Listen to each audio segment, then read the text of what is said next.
Hello and welcome back to RageGaming. Of course, more Tears of the Kingdom. Today we're back for round 2 of things you didn't know you could do in this game. These could be interesting details about the game or tips and tricks that are more mechanical in nature. After the first response to our original episode, we're back for another one. So thanks to the people who got involved and made their own suggestions to the series. With that said though, let's begin this episode. First up, one that I saw on Reddit today, which is absolutely fantastic. The very notion of fusing with my bow specifically onto the end of my arrow, a Zonai device, one of those capsules that we have. It's something I've just not really ever done for whatever reason, and there was a particular example that looked fantastic with the hover stones specifically. So if you don't know, if you press Y, you can swap between the different categories, such as most used, but I never really look at the final category, the Zonai devices in their capsules. In the case of the hover stone specifically though, you attach it to the end of your arrow like so, and then fire it up. And then what happens is it spawns in, which of course then gives you an ascend target, meaning you can rise up. I can then say, take another one and aim it up above me again,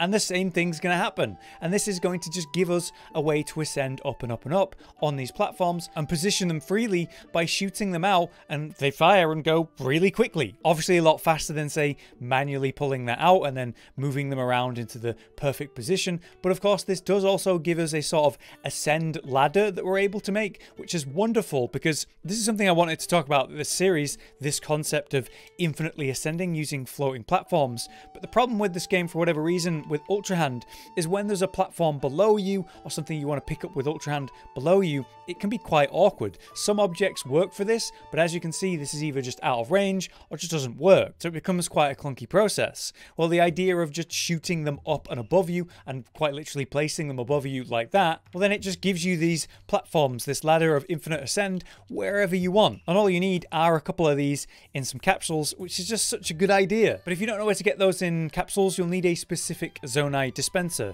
I'm unaware of any others, but this one here, which does actually have the hover stones in it. If there's another one you know of, then let me know. But this is the Wellspring Island, which is actually where you eventually do the water temple. So that's where you unlock it. And we get a nice selection of not just the hover stones, but also a bunch of other good stuff. Next up, we have this incredible trick with the Koroks that you have to escort. And I first saw this from the YouTuber Monfax. Turns out there's a glitch to keep them hanging in the air above you like this at all times, which makes escorting them very easy. What you need to do is create a auto-build Korok. So the best way to do that is use something reliable and easy and cheap, which is probably going to be an apple. So we take that and we fuse it together. Now it's going to be in my auto-build history. So there it is. Now we've got that, we don't need the apple anymore. So let's just separate that and pick it back up. Now we're going to take the auto-build and try to pick up the Korok, and it'll also spawn in the apple. Now, while he's hanging in the air nicely above me like this, what I'm going to do is I'm going to press B and Y almost at the same time, but B is going to be pressed slightly before the Y. That will bring up this menu, at which point we can press A to confirm. And as you can see, it'll cancel the auto build, but it'll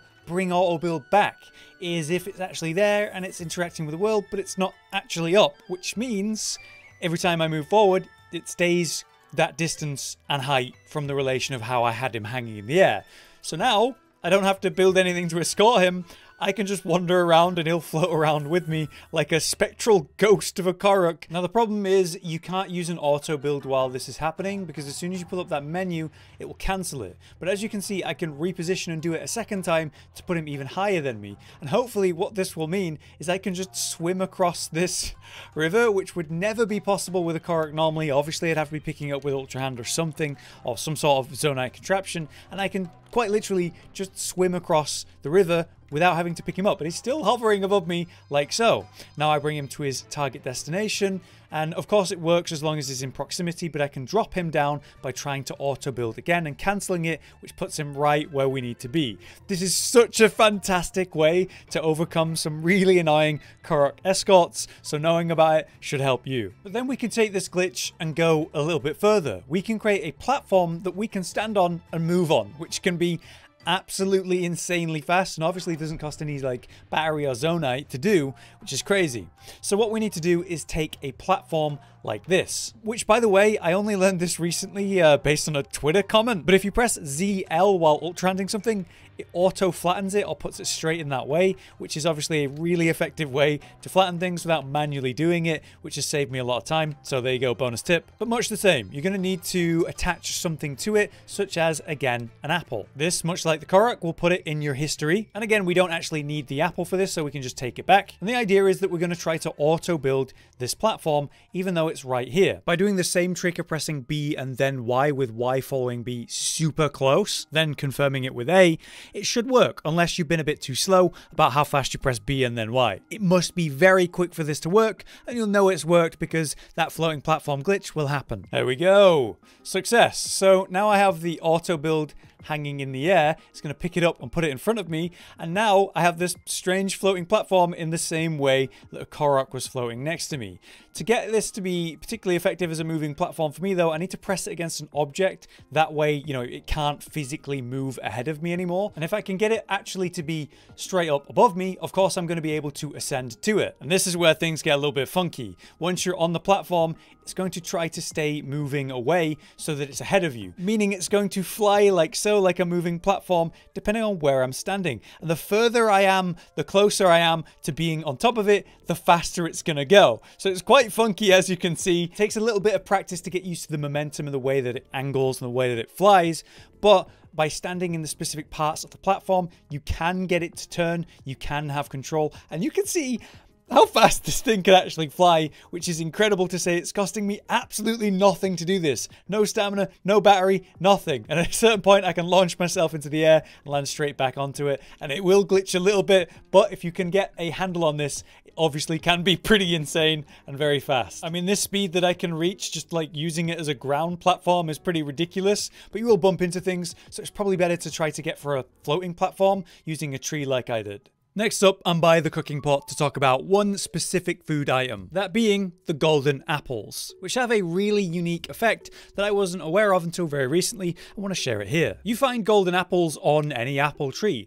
There's basically just a chance that one of those apples will spawn as a golden apple. As you can see here, I've got nearly 10 collected so far, and they can be a very simple but effective way to increase the power of your food items. 3 bananas will provide me with 3 hearts, and then attack up 2 for 2.5 minutes. But if I take 3 bananas and then add a golden apple, this will happen instead. We will have a critical cook, which means we don't get 2 attack up, we get 3, and we don't get it for 2.5 minutes, we get it for 3:20. So this is a significant increase. Also, we doubled the amount of hearts that we're getting from the meal. Not only have we increased the amount of time the buff lasts, but we've also made the buff stronger. Take a very powerful item like a hearty truffle. As you can see, just cooking it normally will give us a full recovery and then 1 temporary heart. Let's cook 1 truffle with 1 golden apple and see what happens. As you can see, we're going to get full recovery, we're going to get 2 extra temporary hearts. But how it works is ultimately you're forcing a critical success of cooking. That can happen whenever you cook, but this guarantees that it happens compared to, say,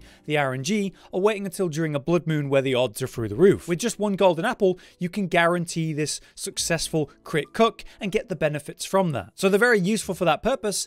And why don't we talk about how we can farm them? Satori Mountain to the southwest of Lookout Landing is pretty much the optimal place to gather your apples. Specifically here at Sonopan's Shrine, just on the east side of the mountain itself, is going to be this massive cluster of apple trees, and that's why it's the best place to farm it, or a very strong way to do it. And as you can see, just by coming here, you can see so many apples in these trees that yes, you're also going to find a bunch of golden apples reliably. So this is a prime spot to come to collect apples in general, and obviously hopefully find some golden apples we can use for our recipes. The next tip comes from the comments actually. Felis Imperator highlights the funniest auto build tip they've seen, in which we glue apples together to make an incredibly effective apple gathering technique. Instead of climbing the trees, cutting them down, or hitting them with a blunt object to make the apples fall, we can use auto build. What we need to do is take apples and attach them together in a sort of horrifying combination of as many as you feel like, probably like 10 or something. And by absolutely slamming a bunch of them together,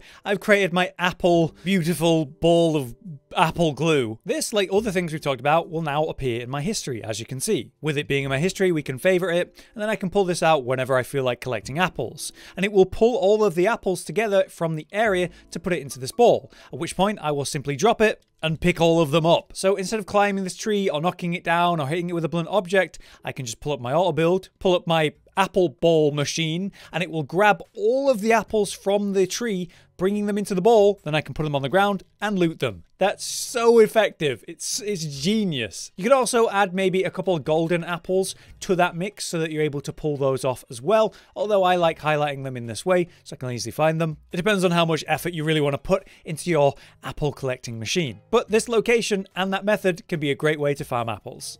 Lastly, a really interesting detail to do with your spirit companions. When you complete the main story, you will unlock this ability to summon these sort of ghost or spectral forms of your sage companions. And the original version or form of these guys, their ancestors, they were actually wearing these unique masks in those cinematics. Those masks, of course, were tied to their divine beasts. But our new age versions, current age of these sages, they don't have those masks. Unless you find the mask in-game yourself, which, as you can see, you absolutely can do. And they're actually pretty good. For example, the fire one in this case, the Var Rodania, this has Flame Guard on it, meaning I only need one other piece to get Flame Guard, and it actually looks pretty cool compared to the normal Flame Guard armor set. Further, because I'm wearing it, my companion is now wearing his original sort of Aztec designed version of that, which is just a really random, really cool detail that if I find the mask myself, my companion's like, yeah, all right, I'll put mine on. Actually, I had it the whole time. I had it the whole time. It's so random, but such a cool little detail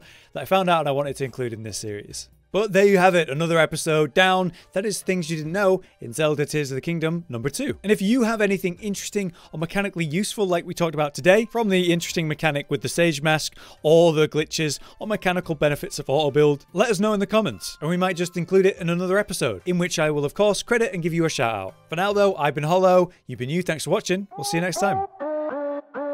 Josh, Cotton, and Hollow with the videos, dropping the humor like a hammer on your tippy toes, bringing entertainment on a daily arrangement to take our insanity and turn it into entertainment. Yes, I said entertainment twice, to reiterate that it is nice to look into your faces on a mostly daily basis when you let us in your homes to make the whole world a stage. Goodbye.